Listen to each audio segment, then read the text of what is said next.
Bonjour à tous et bienvenue à Catch Club. On se retrouve pour les pronostics de SummerSlam, la plus grande fête de l'été et le deuxième plus grand pay-per-view annuel de la WWE juste après WrestleMania. Nous avons 7 matchs qui sont annoncés à l'heure actuelle pour SummerSlam. Donc dans cette vidéo, comme d'habitude, je vais vous donner les informations de diffusion du show. Et derrière, je vous donnerai mon niveau de hype et mon prono pour chaque match. Donc d'abord, pour info, SummerSlam aura lieu ce week-end dans la nuit de samedi à dimanche à 1h du matin, heure française, je précise bien. 1h du matin, le début de la carte principale. Et à côté de ça, le kick-off durera 3 heures ce week-end. Donc le kick-off officiel de la WWE démarrera à 22h heure française, kick-off de 3 heures. Et ensuite la carte principale à 1h du matin. Et comme d'habitude, je rappelle que SummerSlam est uniquement disponible sur le WWE Network, le service de streaming de la WWE qui coûte environ 10€ par mois. Du coup, bien entendu, samedi soir, on va passer la soirée ensemble, donc on se retrouve sur Twitch à 20h pour le live kick-off, où on reviendra notamment sur les résultats de SmackDown et on reviendra sur vos pronos pour SummerSlam. Et ensuite, on se retrouve donc à 1h du matin dans la nuit de samedi à dimanche pour le live réaction SummerSlam où comme d'habitude, je vous commenterai le PLE en direct. Et donc c'est parti, on passe au pronostic. On va démarrer avec le match pour le titre intercontinental avec Sami Zayn contre Bron Breakker. Alors niveau de hype, je vais mettre 10 sur 10 tout simplement parce que je suis à fond dans le train Bron Breakker. Je l'adorais déjà à NXT et je l'adore également dans le roster principal quand il avait démarré du côté de SmackDown. On avait eu un petit peu peur parce qu'il n'avait pas fait grand chose les premières semaines, mais au final, il a reçu un méga push. Et outre le fait qu'on lui donne un méga push, eh bien il se débrouille bien, car c'est une chose que de pusher les gens, mais après il faut justement que ces gens se débrouillent bien, il faut qu'ils gèrent ce qu'ils font. Et Bron Breakker, pour lui, le catch, c'est naturel, alors qu'il n'a quasiment aucune expérience. Je rappelle qu'il vient de passer quelques années à NXT, et avant ça, il n'avait jamais catché de sa vie, mais il vient d'une famille de catcheurs, son père était catcheur, son oncle était catcheur, et ça se sent, le type est fait pour ça. Donc pour moi, à l'heure actuelle, ce serait un petit peu dommage que de freiner, on va dire, l'ascension de Bron Breakker. Et je pense qu'il va remporter le titre intercontinental ce week-end. En tout cas, je mise sur Bron Breakker, sachant que je vais me répéter par rapport à Sami Zayn. Mais pour moi, Sami Zayn n'a pas besoin du titre intercontinental. Alors attention, il fait un très bon champion, mais il n'en a pas besoin parce que c'est déjà une méga star, il est déjà méga apprécié par la foule. Du coup, peu importe qu'il ait un titre ou pas, ce que fait Sami Zayn habituellement est intéressant et va être suivi par les fans, donc il n'a pas vraiment besoin d'une ceinture. Maintenant, ce petit run en tant que champion intercontinental lui a fait du bien, ça lui a donné à nouveau un petit peu de crédibilité, et ça a également donné de la crédibilité à la ceinture vu que Sami Zayn est un grand nom. Mais maintenant, je pense qu'il est quand même temps de donner le titre à Bron Breakker et de miser sur le futur. Et ce qui me ferait plaisir, c'est que Bron Breakker remporte le match, mais de manière totalement clean, sans tricher. Et je pense que ça ferait plaisir également à beaucoup de fans, car il y a souvent des fans qui réclament des heels, des méchants, mais qui sont pas peureux, qui sont pas tricheurs, etc. Donc Bron Breakker pourrait être ce modèle de heel, de méchant, mais qui n'a pas besoin de tricher tout simplement parce qu'il est trop fort. On va rester du côté de Raw avec Liv Morgan qui défend son titre face à Mami Rhea Ripley. Et honnêtement, encore une fois, niveau de hype 10 sur 10, parce que j'aime beaucoup cette storyline, et je trouve que cette storyline a été très bien bookée par la WWE, car elle a permis à Liv Morgan de passer à un autre niveau, elle a permis à Dum Dum de continuer à se développer, et elle a permis à la WWE de hyper le retour de Rhea Ripley jusqu'à ce qu'elle revienne, pour qu'on ait directement un méga match entre Liv Morgan et elle, donc honnêtement c'est parfait. J'ai vu beaucoup de personnes critiquer la rivalité par rapport au fait qu'on est un petit peu comme dans une série, petite histoire d'amour, etc. Mais c'est littéralement quelque chose qu'on a vu des dizaines de fois ces 30 dernières années, que ce soit à la WWE ou dans d'autres fédérations. Je vous rappelle que le catch, c'est un petit peu une série. Donc c'est normal que de temps en temps, il y ait des choses qui ressemblent à des séries, notamment ces petites histoires d'amour. J'ai également vu des gens critiquer la storyline un petit peu sur le côté sexy, et comme quoi la seule raison pour laquelle Liv Morgan est over, c'est parce qu'elle montre son corps, et honnêtement, je suis pas d'accord du tout. Je trouve vraiment que Liv Morgan a montré justement ces derniers mois qu'elle était tellement intéressante au micro, en mode manigance, en mode petit coup comme ça, et on ne savait jamais si elle était honnête, si elle disait la vérité, ou si elle était en train de préparer quelque chose, donc vraiment, on a pu voir une autre facette de Liv Morgan qu'on n'avait jamais vue avant, et honnêtement, oui, de temps en temps, il y a un petit côté sexy, Liv Morgan s'est retrouvée sur Dum Dum, ou inversement, mais je veux dire, c'est pas non plus l'Attitude Era où les femmes étaient littéralement en string et elles montraient leurs seins. Donc pour moi, vraiment, c'est pas le côté sexy en fait qui rend cette storyline bien, mais ce sont plutôt le bon travail de Liv Morgan, Dum Dum et Mami qui ont fait que cette storyline est vraiment intéressante. Maintenant, par rapport au résultat, alors perso, je vais miser sur Liv Morgan qui conserve le titre, mais je me demande comment est-ce que ça va se passer, et est-ce que Dum Dum va avoir un rôle dans le match? Je me dis que c'est obligé, je pense que Dum Dum va intervenir d'une manière ou d'une autre, et soit il va faire exprès de faire gagner Liv Morgan, ou alors il va faire une boulette pendant le match sans le faire exprès, et ça va mener à la victoire de Liv Morgan, mais du coup, encore une fois, on va douter un petit peu de Dum Dum, et on va trouver ça un petit peu suspect. On enchaîne avec Logan Paul qui va défendre le titre US face à LA Knight. Alors niveau de hype, peut-être pas 10 sur 10, mais 9 sur 10, parce que comme vous le savez, Logan Paul est très bon dans un ring, et à côté de ça, on espère tous que ça va être enfin la soirée où LA Knight va remporter un titre. On rappelle que LA Knight revient de très loin. Il est passé dans le roster principal, il a eu une gimmick de merde, Max Dupri. Ensuite, il y avait des rumeurs comme quoi Vince McMahon ne l'appréciait pas du tout. Mais au final, Vince McMahon est parti. Triple H a pris les choses en main. Max Dupri est redevenu LA Knight. Et depuis, LA Knight est l'une des plus grosses stars de la WWE. Beaucoup de personnes pensaient que sa hype allait rapidement s'éteindre, mais pas du tout. Les fans sont toujours aussi chauds pour LA Knight. Et je pense que les fans n'attendent qu'une chose, c'est que de popper pour LA Knight samedi soir, quand il va remporter le titre US. Alors encore une fois, Logan Paul va tenter de tricher, j'imagine, peut-être avec son point américain ou encore avec des potes. Mais au final, je mise sur LA Knight, nouveau champion US. Yeah! Puis on continue avec Bayley qui défend son titre face à Nia Jax, car pour rappel, Nia Jax a remporté le tournoi Queen of the Ring, et donc elle s'est mérité cette opportunité au titre de Bayley. Alors là, niveau de hype, je vais mettre 6 sur 10 et honnêtement, c'est surtout grâce à Nia Jax, car comme vous le savez, depuis quelques mois, j'ai beaucoup de mal avec Bayley depuis qu'elle a effectué ce nouveau face turn et depuis qu'elle a remporté le titre à WrestleMania. Je trouve que c'est méga plat du côté de Bayley. Pour moi, il manque quelque chose. Et je pense que c'est parce qu'elle a effectué un face turn, donc elle est à nouveau gentille, sauf qu'elle n'est pas redevenue la Bayley gentille du début de carrière, celle qui adorait les enfants et qui faisait plein de câlins. Mais du coup, elle est gentille sans vraiment avoir de personnalité, sans avoir quoi que ce soit de particulier.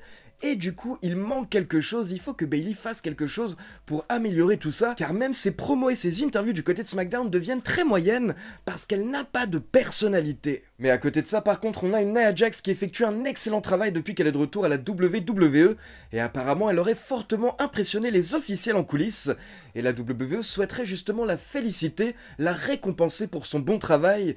Donc honnêtement, je me dis que c'est le moment pour un changement de titre. Donc perso, je vais miser sur Nia Jax qui bat Bayley ce week-end et qui remporte le titre, car comme je vous l'ai dit, je pense qu'elle mérite une récompense, et apparemment les officiels le pensent également, et à côté de ça, ça pourrait nous lancer sur une bonne dynamique par rapport à Nia Jax qui serait championne, et son amie Tiffany Stratton qui a la mallette.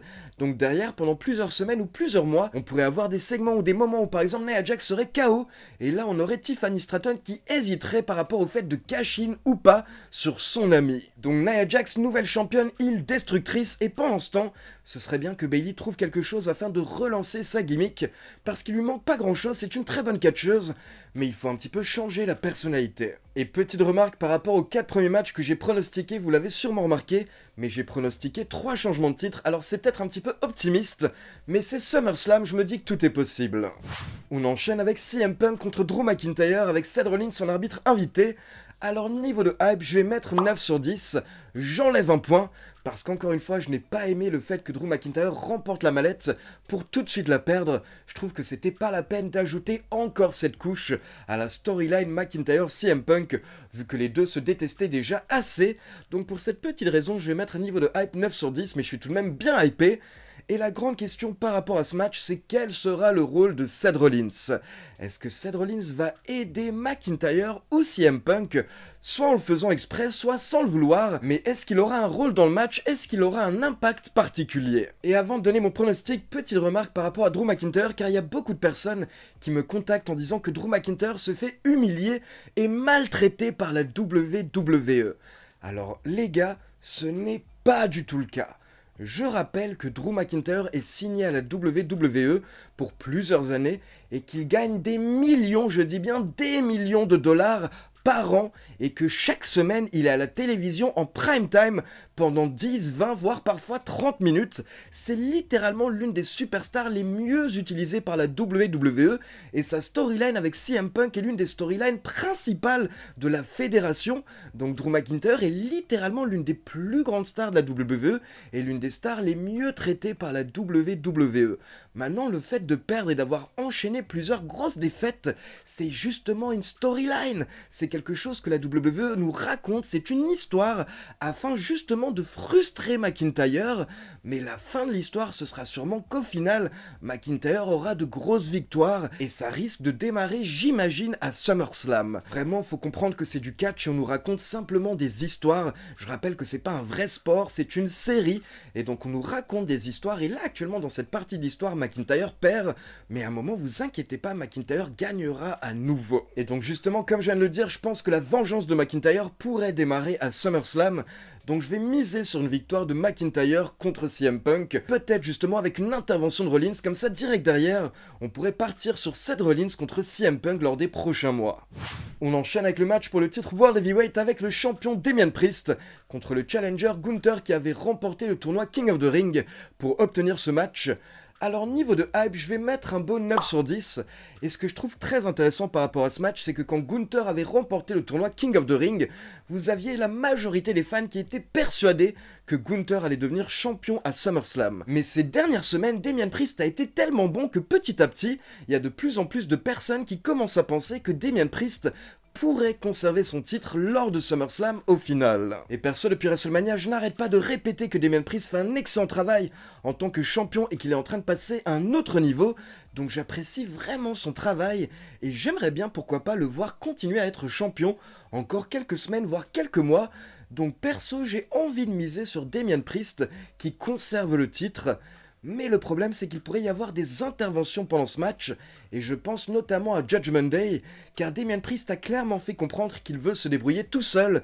Mais habituellement, quand un catcheur dit ça, justement, eh bien il se passe des choses, donc pourquoi pas une intervention de Finn Balor ou de quelqu'un d'autre, un autre membre de Judgment Day, et pourquoi pas une boulette lors du match pour faire perdre Damian Priest. Il y a vraiment plein de scénarios qui sont possibles par rapport à ce match. Et honnêtement, si Gunther remporte le match, c'est génial aussi, car Gunther serait excellent en tant que champion. Mais malgré tout, perso, je vais tout de même miser sur Damian Priest qui conserve à SummerSlam. Et donc on passe au dernier match avec Cody Rhodes qui défend le titre Undisputed contre Solo Sikoa. Alors encore une fois, niveau de hype 10 sur 10 car j'aime beaucoup ce qui se passe avec la nouvelle Bloodline ces dernières semaines qui est vraiment bâtie de manière à être détestable pour que justement on veuille le retour du vrai chef tribal. Et on se demande tous, est-ce que ce retour aura lieu à SummerSlam? Beaucoup de personnes pensent que Roman Reigns sera de retour ce week-end, et personnellement je n'en sais rien, comme je vous l'ai répété ces derniers jours, tout ce que je sais, c'est que d'après les médias américains, le retour de Roman Reigns est en tout cas imminent, il devrait revenir très bientôt, donc pourquoi pas lors de SummerSlam. Donc imaginons que Roman Reigns revienne, il y a des milliers de scénarios possibles, mais là on va en citer 3. L'un des scénarios qui a été le plus imaginé par les fans, c'est que Roman Reigns intervienne pendant le match entre Solo Sikoa et Cody Rhodes. Peut-être qu'il y aurait des interventions de la nouvelle Bloodline et du coup, au bout d'un moment, on entendrait le thème de Roman Reigns retentir. Et là, Roman Reigns pourrait faire son entrée ou pas, mais en tout cas, il déconcentrerait Solo Sikoa et la nouvelle Bloodline juste assez de temps pour que Cody Rhodes puisse porter son finish et remporter le match. Et donc derrière, on aurait bien le retour de Roman Reigns pour effectuer un face-à-face avec Solo Sikoa qui viendrait juste de perdre le match. Ou sinon, par exemple, on pourrait avoir un Roman Reigns qui revient mais après le match.